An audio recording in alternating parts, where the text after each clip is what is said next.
ভাইজান একটা বিপদে পড়ছি, একটু হেল্প করবেন? অবশ্যই হেল্প করব, বলেন কি করতে হবে। আপনার ভাই বাসায় নাই, আমার 1000 টাকা লাগবে, কালকেই দেব। ভাবি এক কাজ করেন, 2000 নেন, আজকেই দেন। আমি টাকা ফেরত দেওয়ার কথা বলছি।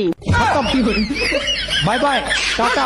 আচ্ছা ভাবি, মনে কিছু করবেন না, আপনারা যে 10-12টা বাচ্চা নিলেন তা আপনাদের লজ্জা করে না? ভাই লজ্জা তো আমার করে, কিন্তু নির্লজ্জ বেহাইয়া জামাইটারে কেমনে লজ্জা দিমু সেটাই ভাবছি। ও আচ্ছা, তা ভাই কি করে? এতগুলো বাচ্চা দেখার পরেও বলেন কি কাজ করে?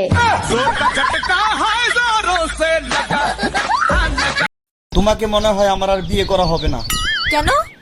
আমার ফ্যামিলিতে মেনে নিবে না। তোমার ফ্যামিলিতে কে কে আছে বলো, আমি বুঝিয়ে বলবো, আমি আর আমার বন্ধু। বউ আর বাচ্চা। আচ্ছা বাবু, হ্যাঁ বলো। তুমি আমাকে একটা কথা বলো, এই যে পার্সোনাল সিক্রেট, টপ সিক্রেট, এগুলোর মধ্যে পার্থক্য কোথায়? দেখো, তুমি আমাকে ভালোবাসো, এটা হচ্ছে পার্সোনাল। আচ্ছা, আমি তোমার বান্ধবী পম্পাকে ভালোবাসি, এটা হচ্ছে সিক্রেট। আর তোমার বান্ধবী পম্পা আমাকেও ভালোবাসে, এটা হচ্ছে টপ সিক্রেট।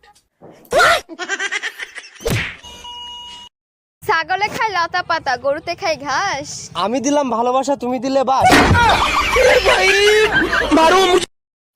আচ্ছা বন্ধু, বলতো মেয়েদের মাথার চুল বড় হয় কেন? আরে ভাই, তুই এটাই জানিস না, গোবর যেখানে বেশি থাকে ঘাস সেখানে একটু বেশি গজায়।